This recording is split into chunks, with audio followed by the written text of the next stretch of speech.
Good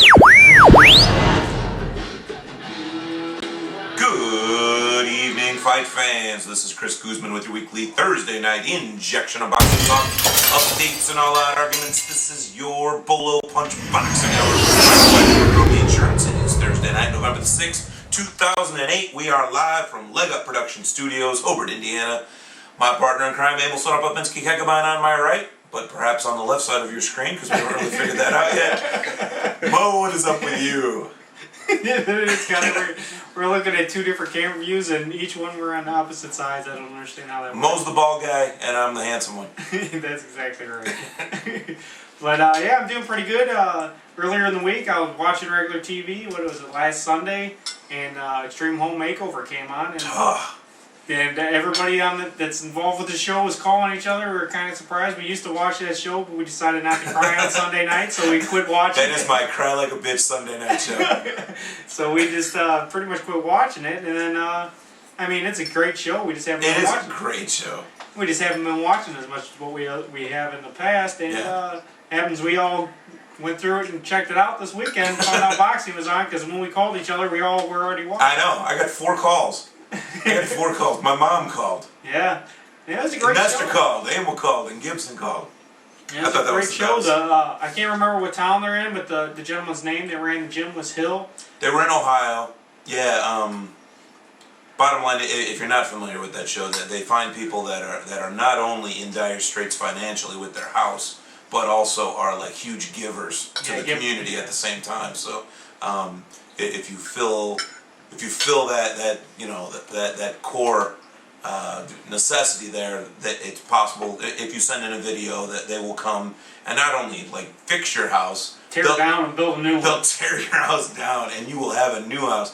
And they went above and beyond. They rebuilt his boxing gym too, which was in real bad shape. Yeah, but I guess they were saying they had one of the guys that was there helping building. He was actually a community guy, and he said that Mr. Hill in his gym, he has I think 3 top 10 rated amateur fighters right now. Yeah, he's doing all right. They got some good stuff. You know what the most exciting part for me was? A giant ceiling fan, and I've never seen a ceiling fan as big as that. Yeah. But seeing George Foreman, send in a video and say, you know what, you're doing a great job. Keep this up. Ray Leonard. And Ray Leonard even started joking. He started like talking and juking and everything on the screen. You think we could fight, that kind of thing. But Oscar, I mean, this is not a small family. There's like 6, 7, 8 kids, 6, 7, 8 people in this family. Kind of a foster family, including the young man that they adopted. Hammer Hill is what they were calling him. Hammer, the Hammer Hill. I forget his first name, but yeah, because they just kept calling him the Hammer. The Hammer. Everyone's calling him the Hammer, but oh man, yeah. Oscar says, yeah, you're all coming to my next fight, and he didn't say it's against Pacquiao, but we know that that's his next fight, and I got some. It may have been recorded before the Pacquiao fight was set up. Yeah. And that might have been part of the reason, but now that Pacquiao's set up, they even get to see 2 superstars. They're going to get to be backstage, and Pacquiao's going to be just as, act just the same way Oscar did. He's the same way with all his fans. He's better with his fans, actually, than what Oscar is. Oscar has spent 20 years in the public eye, whereas Pacquiao has spent like 5 years in the public eye. The problem is, Pacquiao can't even go to the Philippines without being mobbed like Elvis. Yeah. Pretty much the same with Oscar. Oscar can't go across the street. No. I mean, he's not one of those people that can blend. Oscar is like that everywhere, though. He's a little bit more recognizable. He's probably the most recognizable guy in boxing right now. As far as guys that are still fighting, I would say, yeah, very much so. Something about Pacquiao versus Oscar, or Oscar versus Pacquiao, depending on how you're going with that fight. It is on I believe it's January the 6th of 2009. It'll be the first super fight of the year. Is it in January or is it December? It's December 6th. Pardon me. So it'll be the last big fight in 2008. The point I'm making is if you go on IBHOF.com, International Boxing Hall of Fame.com, you will find that that what they're doing is they're selling raffle tickets for $5. For $5, a $5 donation, you can buy a raffle ticket where first prize is 2 tickets to Oscar Pacquiao in Vegas, and travel and airfare. So it's a $1,000 total travel package. So, Yeah. so you're going to fly there. For both of you would fly there. Both of you have a room, and you have 2 tickets. Yeah, I'm looking for the date. I don't see the date popping up on it anywhere on Well, I've this. got it on my head. I'm telling you, it's December. It's December. But nonetheless, not only are you gonna get to see Pacquiao and Oscar De La Hoya in their fight, there was also somebody added to the card this week. Emmanuel Augustus was added to that card. Yes, he was. Manuel Augustus is going to be fighting against Frankie El Gato Figueroa. And they're calling Manuel Augustus, the Drunken Master, who was our guest on the show just a couple weeks ago, the unofficial gatekeeper of the light welterweight division, which was pretty much the gist of what we were calling him. You cannot be a junior welter without getting in the ring with him. And his record does not really show how good a fighter he is. And he's been asking for to be on these bigger cards. That's what he basically asked for the whole interview that we were on, to help him get a fight on a big card so he can get back on there. He said he's not looking to do the last minute fights anymore, be thrown as an opponent basically. Yeah. He's looking to be the guy to build up his record and have a title shot, because he hasn't had that ever in his career. Well, from what I understand, it had to do with his interview on Bolo Punch Boxing Hour that he was given this chance. Never know. You never know. Someone could have clicked Manny Pacquiao, Oscar De La Hoya press conference in Chicago and said, "What other videos they got?" Wow, these are some good-looking dudes. maybe they're on to something. So, all right, top of the docket tonight for Bolo Punch Boxing Hour. Here we go. Jose Sulaiman is again going to be the WBC president with a quote-unquote unanimous victory. I don't think anyone was running against him. But right now they're I don't know where it's at exactly, but they're way overseas at the WBC annual convention, and a lot of cool things have been going on. Not the least of which, Sulaiman has announced not so much that he is unanimously the president of the WBC again. We pretty much knew that was going to happen. He's going to have to be dead to stop being the president. Announced that there will be a summit meeting at the 2009 WBC convention. So in next year's convention, which is going to be, I believe, in Korea, concerning what we need in this sport. We need more champions. We need what's called a universal champion. And that's his goal. What he actually wants to do is, instead of having interims, supers, and regulars, he wants to have fewer champions, which is my walking contradiction alert of the night, because this is a guy who pretty much he invented these extra belts, and now he's saying he wants to do away with them. So that kind of freaks me out a little bit when someone as powerful as he is contradicting himself so hugely in the public eye. The only thing is he may have noticed that he did something wrong and decided, I'm going to have to correct this to make the sport better. And I mean, when we talk to Sulaiman, his whole goal is to make the sport safety and make the sport better. Sure. I mean, his ideas of what makes the sport better and our ideas might be two different things, but he's in a more powerful seat than what we are. True. Well, I mean, we're fans first. I mean, we have a little radio show with a couple of listeners, but what it really comes down to is that we're fans, and we want the best for the sport. We want the best fights to be made. He says he wants the best fights to be made, but he wants to get paid at the end of the day, he's a businessman. Yeah. I got no problem with that. But he's changed the game so much that it's almost unrecognizable to the sport that was going 20, 30 years ago. He wants the WBC, WBA, WBO, and IBF to all agree at this summit to enter their champions into a semifinals and finals type tournament. Steve Marvella could run it. 38 weeks. With the Universal Champion being known as the quote-unquote true world champion. We already have a true world champion with the ring belt. That's the linear. I just worry if he wants to set this tournament up, does he want sanctioning fees for each section of this tournament that he's going to have? I don't know how he's going to run all that. Speaking of sanctioning fees, he's also stated that sanctioning fees were going to have to start as of January 1st of 2009. Sanctioning fees will have to be paid by the time the fight happens. I assumed that was already happening. That's what I thought as well. I thought you have to pay before that fight even happens. Turns out he has gone unpaid on several big time fights, and he would not mention.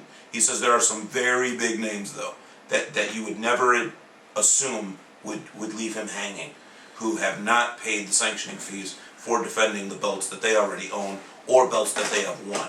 So he says by the time the 3 day before the fight weigh-in comes up, they have 3 days before the fight actually happens to actually. Pay the They've got sanctioning. 72 hours, is what he said.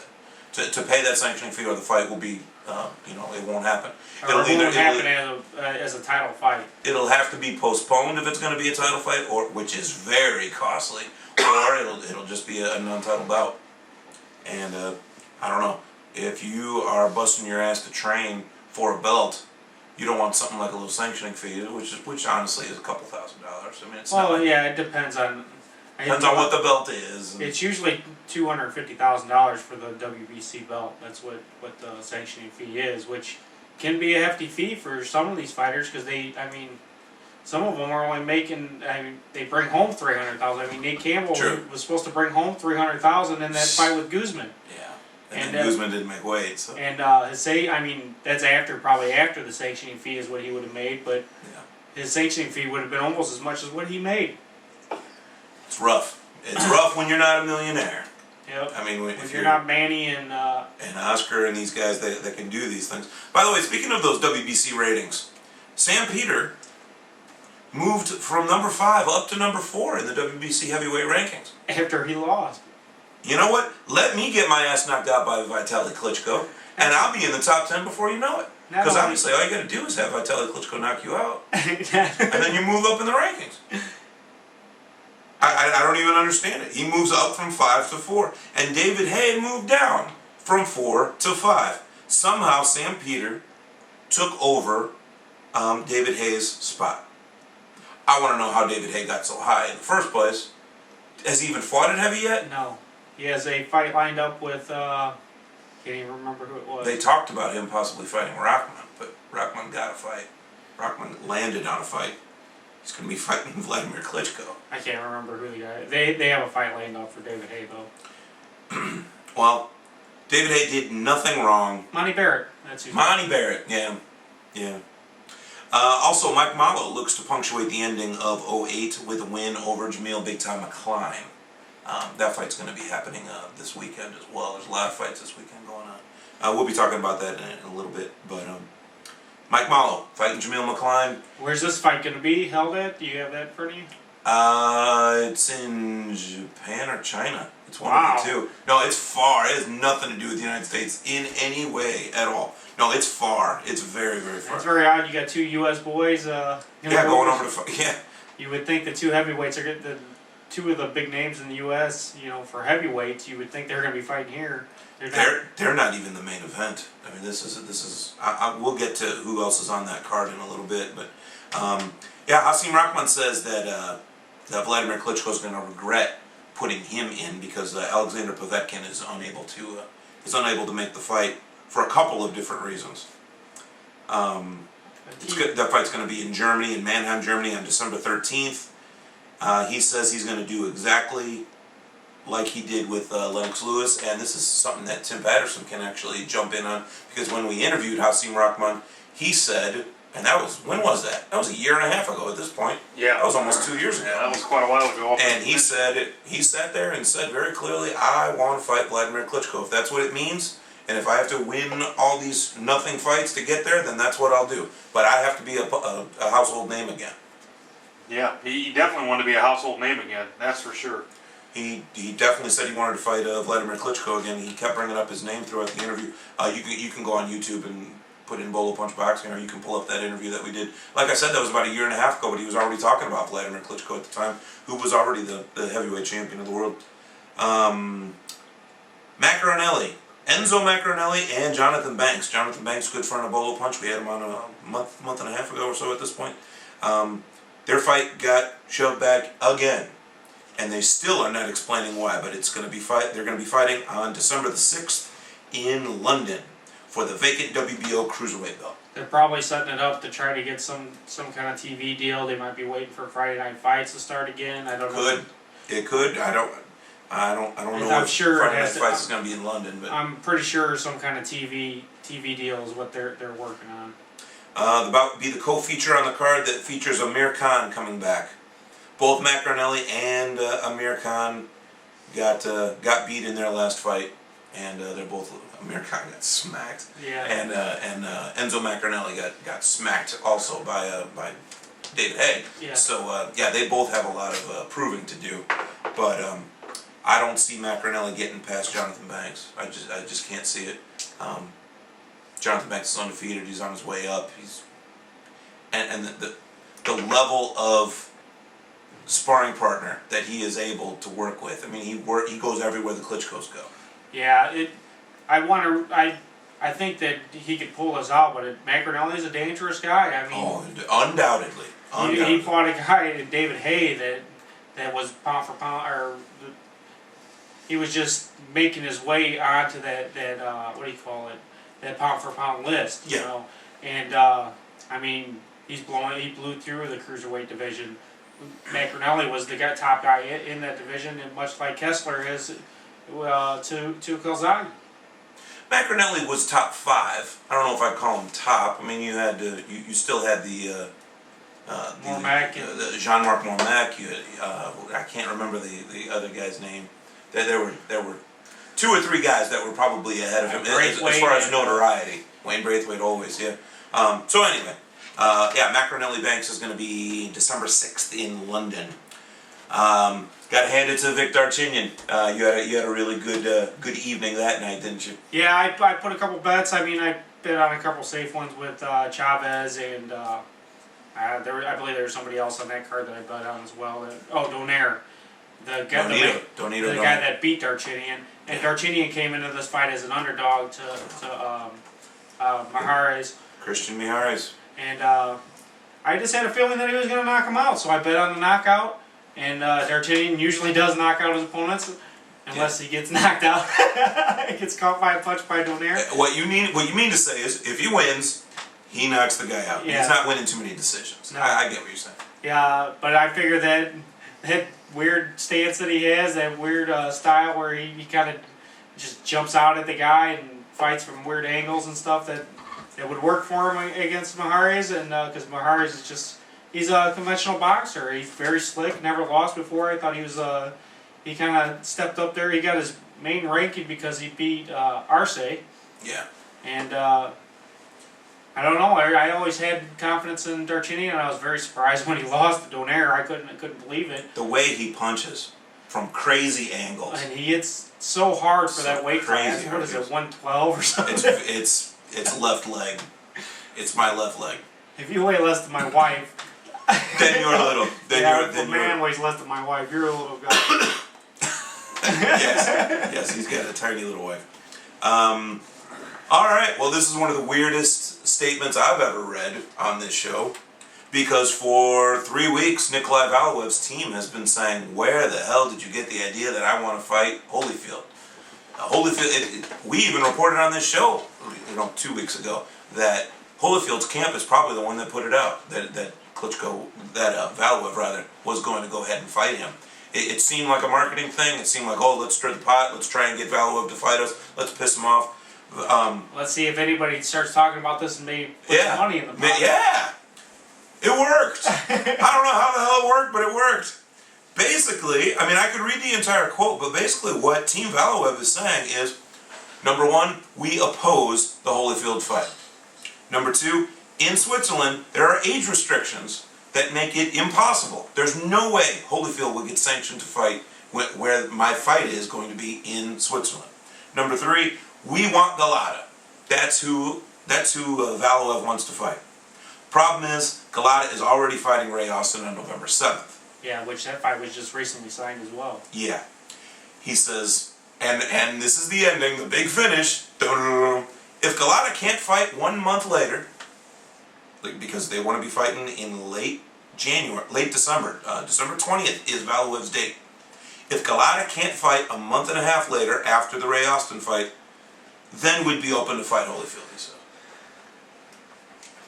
Why spend a month denying all over the press and the internet and whatever, denying the fact that you want to fight him, only to say, well, if this and this and this and this don't happen, then we'll fight him. And you're setting yourself up. One of the things is a guy fighting a month after he fought. The only way that's going to happen is if it's a first round knockout. I don't And a care if it heavyweight is. fight- I don't care if it is a first round knockout. There's no way in the world he is going to be fighting Galata. So, and he knows that. I think Valuev wants to fight Holyfield all along. I think he doesn't Kept want. it in the press a little while. I think he doesn't want to look like he sure did. You're right about that. It's not like he says, "No, I'm not going to fight him," and no comment. And I don't even want to talk about it. He's been talking for not him necessarily, but his camp has been talking about how ludicrous it is that they would ever fight him. Well, Galata would be a great fight for him because being Polish, and he's going to fight him overseas there in Germany. I mean, he can In draw Switzerland. or in Switzerland. Yeah. He's going to draw a lot of fans. He'll for be him. drawing plenty as well. Plenty. Holyfield's You would a think it'd be huge name. Chicago. Yeah. Yeah. Holyfield is a big name. And for Valuev to beat and probably knock out, which is what he'll do, knock out a former undisputed heavyweight champion, that's going to be just a feather in his cap. That's all that'll be. Yeah. It's a name. It's a name. Holyfield does not have a prayer to beat him. Not a prayer.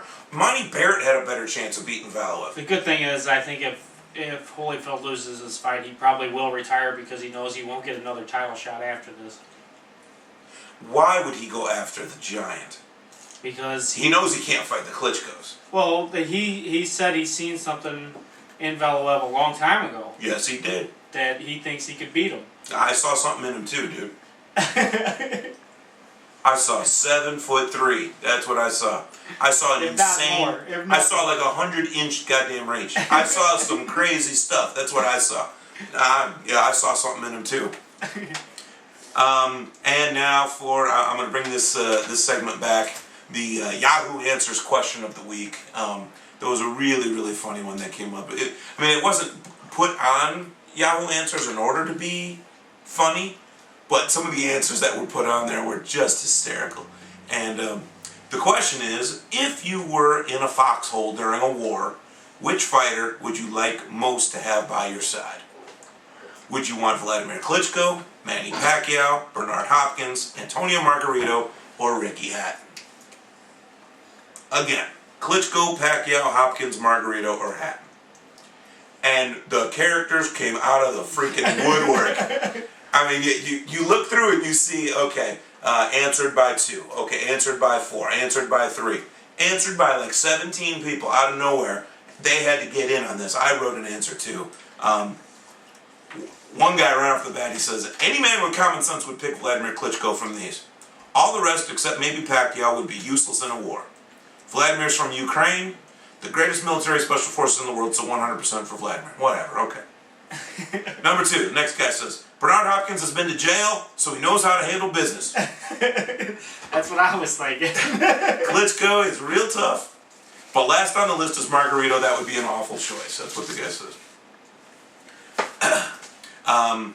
This guy, Elmer Fuddstein, this guy cracks me up with his answers. He's actually a really clever guy who really knows his boxing, and he writes the silliest answers. They're so quality, his answers, that they seem silly. It's like he's throwing answers down like the great guru from his mountaintop. It's like, why the hell didn't I think of that? The guy's hilarious.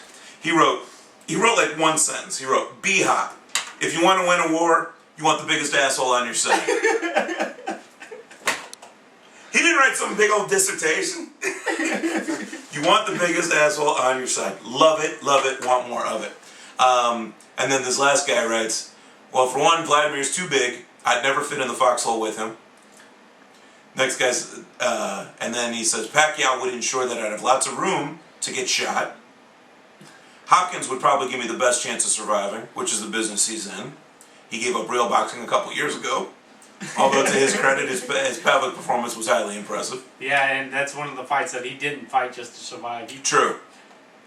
Margarito would spend too much time whining why no one is shooting at him and giving him a fair chance to prove himself. Why is everyone avoiding me? I can totally hear him saying that.